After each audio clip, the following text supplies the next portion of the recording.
Rebel with a Cause. Mark Twain's Hidden Memoirs. Chapter 50. Autobiographical Fiction. 1876. I wrote my book about Tom Sawyer with my Hannibal boyhood in mind. That's not the whole story, though.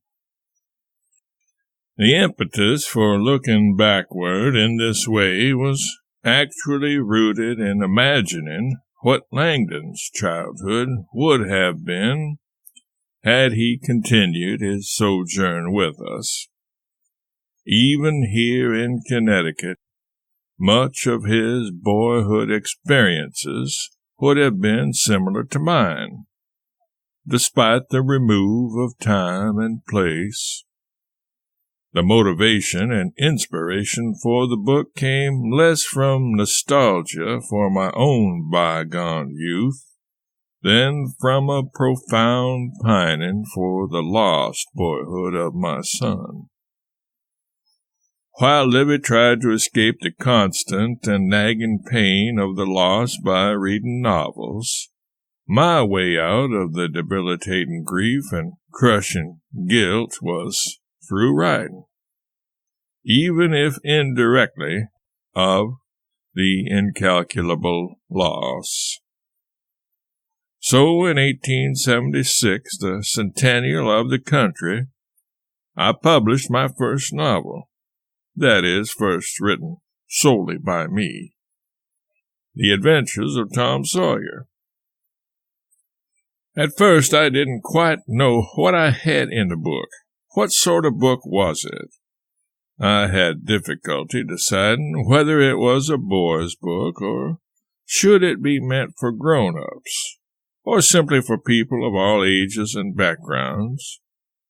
Howells, to whom I gave the manuscript to read, loved it from the outset, and he was adamant it was a boy's book. I accepted his judgment, which in such matters was usually fireproof. The characters in that book were drawn from life. They were based on people I knew and grew up with in Hannibal, many of them members of my own household. Tom Sawyer himself was the exception, for he wasn't based on just one boy in that village, but was built of the composite order of architecture. It took 3 boys in the village, combining their idiosyncrasies, to make up Tom Sawyer. Actually, as this is my final autobiography and testimony, I may as well admit here that I too contributed something to Tom's persona, and thus he was actually a quadruplet, boiled down into one audaciously irrepressible child. And not just the characters, but also the events. Most of the incidents in the book had their foundation in actual happenings in which I participated or that I witnessed in my youth in St. Petersburg. Editor's notes. Twain had actually previously admitted that he was not just part but all of Tom Sawyer. This was in his response to a letter he received in 1907 from a young girl. The correspondent had referred to Tom Sawyer as the nicest boy I have ever known. Twain's response was, "Dear Florence, thank you for your nice note." Private. I have always concealed it before, but now I am compelled to confess that I am Tom Sawyer.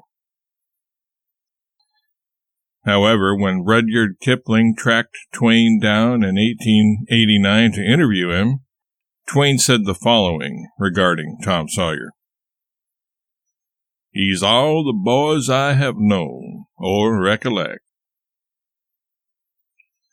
Part of the attention Twain garnered from Tom Sawyer, and a foregleam of what was to come with Huck Finn, would be more accurately termed infamy than fame, for manifold critics claimed Twain's novel was a drain on the moral fiber of those who read it, being filled, as it was, with slang, drunkenness, grave robbery, child abuse of the physical sort, indeed of all manner of violence, up to and including murder. Although Twain apparently began writing Adventures of Huckleberry Finn before he had even finished Tom Sawyer, his work on it was spasmodic, and it took him from 1876 to 1883 to complete it. And then it wasn't published until late 1884 in Britain and early 1885 in the United States.